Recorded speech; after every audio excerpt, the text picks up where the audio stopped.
చాలా హార్డ్బుల్ కదండి నిజంగా. షార్ట్ పీరియడ్లో ఇన్ని సినిమాలు ఎక్కువ చేయగలిగాం. సినిమాలు చేయగలిగాం. అలాగే బిజినెస్ మైండ్ కదా మనది.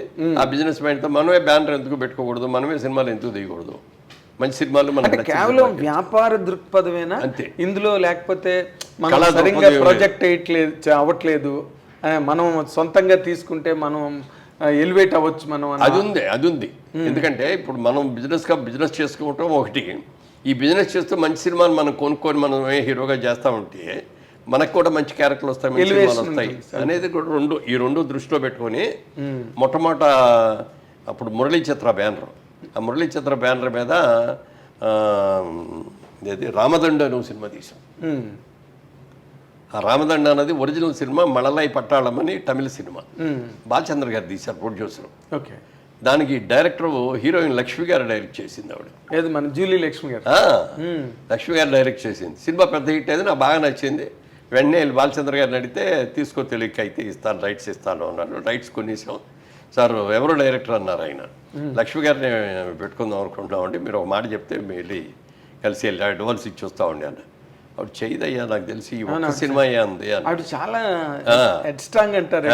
అదే తర్వాత వెళ్ళి ఆవిడని అడిగాం, ఏమండి ఇట్లా కొన్నామండి, మీరే డైరెక్ట్ చేస్తే బాగుంటుంది, మీరు అందరూ ఆల్రెడీ చేసింది కాబట్టి మీకు ఇంకా ఈజీగా చేసి అని అంటే, నా కెరీర్ ఇది నేను హీరోయిన్. ఎందుకంటే బాలచంద్ర గారు లాంటి ప్రొడ్యూసర్ వచ్చినప్పుడు సినిమా ఆయన డైరెక్ట్ చేస్తే బాగుంటుంది అని ఆయన అన్నారు కాబట్టి ఇది చేసి ఇదే ఫస్ట్ ఇదే లాస్ట్, ఇది చేయను అంతే. అప్పుడు బాలచంద్ర గారి దగ్గరికి వెళ్ళి మీరే చేయండి సార్, మరి తప్పేదే ఉంది అన్న. నాకు నా సినిమాలు చాలా ఉన్నాయి, పైగా ఎవరో డైరెక్ట్ సినిమా మళ్ళీ నేను డైరెక్ట్ చేయను, నీకు మా అసోసియేట్ని ఇస్తాను, అతనికి ఇవ్వు ఛాన్స్, నేను ముఖ్యమైన సీన్లు, క్లైమాక్స్, సాంగ్స్ అన్నీ నేను తీస్తాను అన్న. అయితే మీ పేరు నేను దర్శక పర్యవేక్షణ అని వేసుకుంటానండి అన్న. వేసుకున్నాను. ఆ సినిమాకి అట్లా అని రోజు ఆ డైరెక్టర్ సెట్కి వచ్చేటప్పుడు వాళ్ళు ఏం సీన్లు తీస్తున్నారని అడిగేవారు. ఆ సీన్ తీసుకొని షార్ట్ డివిజన్ కూడా ఆయనే చేసి ఇచ్చేవారు, వచ్చేసేవారు అన్నమాట. అది సక్సెస్ అయింది బాగా. రామదండు మంచి పిల్లల సినిమా అది. అంటే your children and my children are quarrelling with our children అంటే ఆరుగురు పిల్లల భార్య చనిపోయిన వాడిని నేను, ఆవిడేమో 5 పిల్లలు భర్త చచ్చిపోయిన ఆవిడ, వీళ్ళిద్దరి మధ్యలో లవ్వు, వీళ్ళిద్దరు పెళ్లి చేసుకోవడం, ఈ పిల్లలు ఆ పిల్లలు కలవకపోవటం, ఒకళ్ళు ఉద్దేశించడం, దాని మీద కథ పెద్ద హిట్ అయింది అది కూడా. అది అయిన తర్వాత అప్పుడు గిరిబాబు అప్పుడు దాకా జేవిరి బ్యానర్తో తీసేవాడు సినిమాలు. దేవతలారా దీవించండి, అదే సినిమా కృష్ణ గారు తను కనుక హీరోగా. ఆ 2 సినిమాలు అయిన తర్వాత 3వ సినిమా నన్ను హీరోగా బుక్ చేశాడు. అది సినిమా పేరు గుర్తులేదు. అప్పుడు బ్యానర్ ఏంటంటే మాధవి చిత్రాన్ని పెట్టాడు దానికి. ఇదేంటి గిరిబాబు నీది జయబేరి కదా, మాధవి చిత్రం అని పెట్టావేంటి అన్న. అంటే మా అమ్మాయి మాధవి పేరు, గిరిబాబు గారి అమ్మాయి పేరు మాధవి, ఆ పేరు పెట్టుకున్నా అన్నాడు. మరి అయితే జయబేరి ఏం చేస్తానంటే ఇంకా దాని మీద ఏం తీయను అన్నాడు. నీకు అభ్యంతరం లేకపోతే నాకు ఇస్తావా, నాకు బాగా నచ్చింది ఆ బ్యానర్ పేరు, ఇస్తావా అంటే తీసుకో అన్నాడు. అక్కడి నుంచి వారాల అబ్బాయితో జయబేరి బ్యానర్తో మొదలెట్టాం అనమాట. అప్పటికి అది నా 100వ సినిమా. ఇవన్నీ చేస్తా, సక్సెస్ఫుల్గా బ్రహ్మాండంగా చేస్తా. 3 మిత్రులని స్టార్ సినిమా తీసాం. శోభన్ బాబు గారు హీరో, నేను ఒక హీరో, చంద్రమోహన్ హీరో, 3 హీరోలతో. అది కూడా పెద్ద హిట్ అయింది.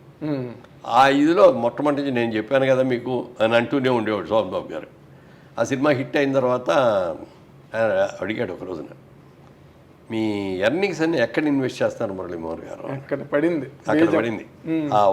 అడిగిన మాట పడితే ఏమంటే నాకు బిజినెస్ ఇంట్రెస్ట్ అండి, నేను సినిమా ఇంట్రెస్ట్తో రాలేదు, అందుకని నాకు నచ్చిన సినిమాలు రైట్స్ కొనుక్కుంటున్నాను, కృష్ణా జిల్లాయో లేకపోతే నైజామో ఇంకోటో ఈస్ట్ గోదావరి అట్లా కొనుక్కుంటున్నానండి.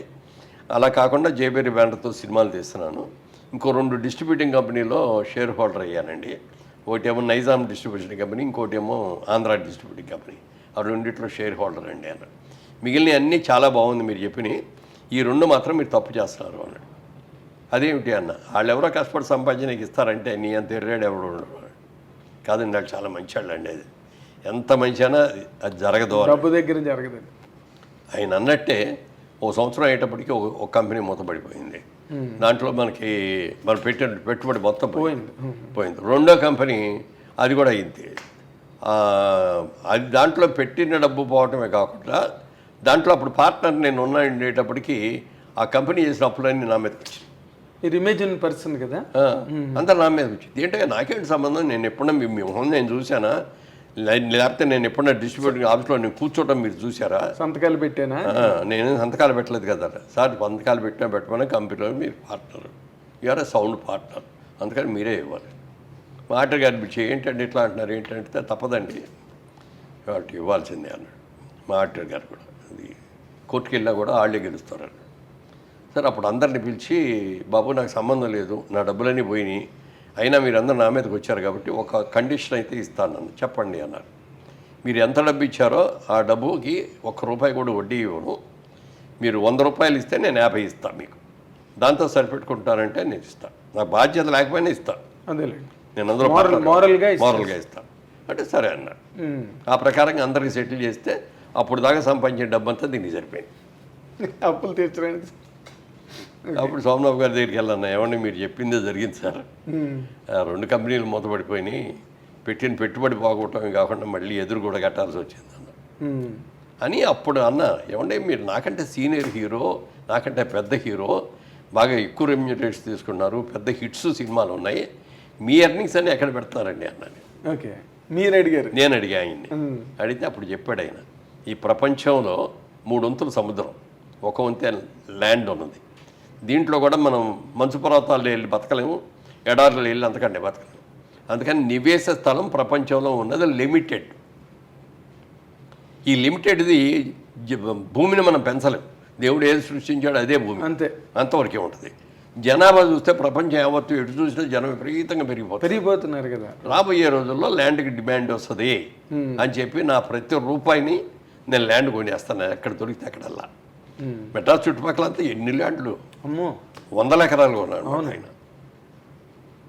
అది చేస్తాను అనగానే అది నాకు అమ్మ భలే ఇది ఆలోచన, ఇది గ్యారంటీ సక్సెస్ఫుల్ అవుద్ది, భూమిని నమ్ముకుందాం మనం కూడా అని చెప్పి అనుకున్నా. అదే మీకు కొత్త విండో ఓపెన్ అయింది అని. అప్పుడు డబ్బులు లేవు కదా, వీళ్ళందరికీ బాకీలు తీసేటప్పటికి ఏ డబ్బులో ఇస్తే రాగానే దాంట్లో 500 గజాలు 1000 గజాలు మెడ్రాస్లో అట్ట కొనడం మొదలెట్టి అవన్నీ బాగా రేట్లు పెరిగింది. ఓకే, తర్వాత ఇండస్ట్రీ ఇక్కడ షిఫ్ట్ అయిపోయిన తర్వాత అప్పటికి అనౌన్స్ చేశాను, 50 ఏళ్ళు పూర్తి అయిపోయింది నాకు, ఇక నుంచి నేను హీరోగా వేయను. మీరే అనౌన్స్ చేశారు? నేనే అనౌన్స్ చేశాను. నా సొంత బ్యానర్లో జైపేట్లో కూడా నేను హీరో అయినా, క్యారెక్టర్ రోల్ చేస్తాను అని చెప్పి అన్నాను. అన్న తర్వాత క్యారెక్టర్ రోల్స్ ఎక్కడ వచ్చినాయి కానీ హీరోయిన్ ఫాదర్ లాగా లేడు, లేకపోతే హీరో బ్రదర్ లాగా ఉన్నాడు, ఇట్లా వచ్చింది. నా పర్సనాలిటీ నాకు మైనస్ అయింది. సరే వాట్ ఎవర్ ఇట్ ఈజ్, దీన్నే నమ్ముకుంటే మనం బతకలేము, సంపాదించిందంతా ఇటు వెళ్ళిపోద్ది అని చెప్పి అప్పుడు సోమనాథ్ గారు చెప్పింది గుర్తుపెట్టుకొని ల్యాండ్ బిజినెస్ చేద్దాం, రియల్ ఎస్టేట్ బిజినెస్ చేద్దాం. ఇక్కడ షిఫ్ట్ అయిపోయాం అప్పుడు. అవునండి, ఎడబడి షిఫ్ట్ అయిపోయాం కాబట్టి ఏదో ఒకటి ఇక్కడైతే బిజినెస్ చేసుకుంటే ఈజీ అని చెప్పి అట్లా రియల్ ఎస్టేట్లో దిగాం. ఓకే, అయితే ఇప్పుడు మీరు ఇన్ జనరల్గా మీరు ఈ మధ్యన ఇచ్చిన ఇంటర్వ్యూల్లో చాలా వాటిలో మీరు అంతా కూడా చాలా అమితమైన సంతృప్తి, అపరిమితమైన ఆత్మానందం, అక్కడ మీలోని ఒక షేడ్ ఆఫ్ డిసప్పాయింట్మెంట్ కానీ ఏమి లేవండి. అసలు మీకు జీవితంలో మీ కెరీర్లో ఎక్కడ డిసప్పాయింట్మెంట్స్ కానీ నిరాశలు కానీ ఏమి లేవండి ఏ రోజున? లేకుండా అదే అంటారా, డిస్ట్రిబ్యూటింగ్ కంపెనీలో పోయింది, అప్పుడు దాకా సంపాదించి ఇచ్చేసాం. అప్పుడు ఏమైనా ప్రాబ్లమ్స్ ఫేస్ చేశారు? ఏం లేదు, మనం సంపాదించిందే కాబట్టి మనం ఇచ్చేసాం, ఎవరికి ప్రాబ్లం లేదు. ఫ్యామిలీలో కూడా ఎవరైనా డిసప్పాయింట్ అలా మళ్ళీ సంపాదించుకుందాంలే అన్నారు, వాళ్ళు ఓకే అన్నారు. తర్వాత 2 సినిమా పెద్ద బులో కొట్టింది. ఇద్దరైన ఒక, అవునండి, మన మణిరత్నం గారు, అవును, ఇరువర్ సినిమా అసలు అంటే ఏమంటారే చాచి కొట్టిన లెంపకాయ కొట్టింది, గోపాలు కొట్టి మళ్ళీ అక్కడ దాకా సంపాదించింది, మళ్ళీ దానికి వెళ్ళిపోయింది. గుడ్గాయ స్వాహ. ఇక లాభం లేదు, మన బిజినెస్ మనం చేయాలి అని చెప్పి రియల్ ఎస్టేట్లో దిగి అక్కడి నుంచి. రియల్ ఎస్టేట్లో మీకు అంటే అడుగు పెట్టిన దగ్గర నుంచి అన్ని సక్సెస్? కొన్ని కష్టాలు వచ్చి అప్పుడు పెద్ద పెట్టుబడి లేదు కదా, మీరు వెంచర్ ఒకటి కట్టి అది బ్లాక్ అయిపోయి. అదే చెప్తున్నా, ఫస్ట్ ప్రాజెక్టు 4 పార్ట్నర్స్గా అది స్టార్ట్ చేసాం. 350 రూపాయలకి అమ్మాం గజం 350 బెడ్చెల్లె రోడ్లో అనమాట, మెయిన్ రోడ్డు పక్కనే. ఇప్పుడు అది అక్కడ ₹1,00,000 అయింది. అవును, అసలు టచ్ చేయలేరండి. అవును. సో అది ఎంఎం బాగానే ఉంది, అది బాగానే ఉంది అన్న తర్వాత నెక్స్ట్ ప్రాజెక్ట్ ఎక్కడ చేద్దాం అనుకున్నప్పుడు ఈ జూబ్లీ హిల్స్కి దగ్గరలో ఉన్నది మాదాపూర్లో చేద్దామని ఇక్కడ కొన్నాం అనమాట. ఇక్కడ 30-40 ఏకర్స్ కొన్నాం. కొన్ని లేఅవుట్ చేయటం అప్పుడు బిల్డింగ్ కన్స్ట్రక్షన్ లేదు. అవును, అది 750 రూపాయలు అట్లా అమ్మాం. ఇవాళ 2 లక్షలు ఉంది. అది అవును, కొనుక్కున్న వాళ్ళందరూ బ్రహ్మాండమైన హ్యాపీ. చాలా అయ్యో మనం ఉంచుకుంటే మనకే మిగిలేదు కానీ ఏ రోజు నేను అనుకోలేదు. మన దగ్గర ఉన్న డబ్బులు కొన్నాం, డెవలప్ చేసాం, అమ్మేసాం, ఆ లాభం తీసుకున్నాం, ఇంకోటి కొన్నాం, చేసుకుంటే తప్ప ఇది ఉంచుకుందాం అనేది లేదు. సో అందుకని నా దగ్గరకు వచ్చిన కస్టమర్ ఎంత హ్యాపీగా ఉంటే నేను అంతకంటే ఎక్కువ హ్యాపీగా ఉంటాను.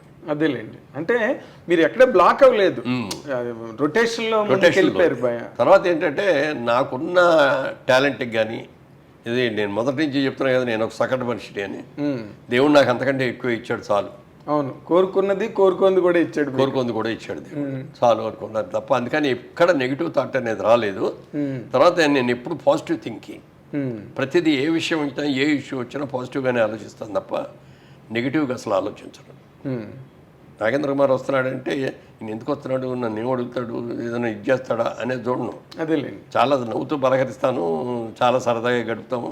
అబ్బాయి అసలు మీ దగ్గర నేను ఇప్పుడు ఇన్నాళ్ళు బట్టి మిమ్మల్ని చూస్తున్నా కదా సార్, ఎప్పుడు ఆ చక్కటి ఒక చిరునవ్వు, అంటే ఆ ఫేస్లో కూడా ఏదో కనిపించాడు కదా మొహమాటానికి నవ్వుదాంలే అలా ఎప్పుడు లేదు. అఫ్కోర్స్ మనం ఇన్నాళ్ళు మెడ్రాస్ నుంచి ట్రావెల్ అయిన అనుబంధం కావచ్చు, బట్ అందులో కూడా మీరు చాలా పర్ఫెక్ట్గా ఉండే ఇండివిజువల్ అండి. ఇప్పుడు ఈ డిసప్పాయింట్మెంట్లు అన్న పాయింట్కి వచ్చినప్పుడు మీ సినిమా కెరీర్ తీసుకుందాం, ఎందుకంటే అది ప్రిడామినెంట్ కెరీర్ మీ జీవితంలో. ఇవన్నీ కూడా సైడ్ థింగ్స్, రియల్ ఎస్టేట్ కానీ, రాజకీయాలు కానీ, ఇంకోటి కానీ.